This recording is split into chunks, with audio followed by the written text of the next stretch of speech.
পিছনে দাঁড়িয়েছিল। কেউ আমার পিছু নিয়েছে। কে কে? কিন্তু চারপাশে কেউ দেখা যায় না। কি অদ্ভুত মনে হচ্ছে। আমাকে ঘুমিয়ে পড়তে হবে।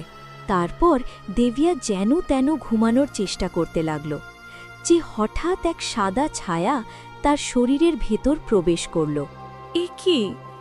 কেউ তো আছে যে আমার শরীরে প্রবেশ করেছে। সামনে এসো, আমার খুব ভয় লাগছে। এভাবে ভয় দেখিও না। তখন হঠাৎ তীব্র আলো ছড়িয়ে পড়ল এবং সাদা কাপড়ের রাধা সামনে প্রকট হল। ভয় পেও না, আমি রাধা, তোমার কোনো ক্ষতি করব না।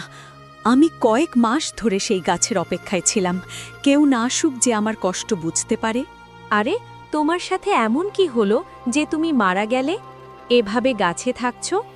আমাকে পুরো কথা বলো, তাহলে আমি তোমার সাহায্য করব। 7 মাস আগে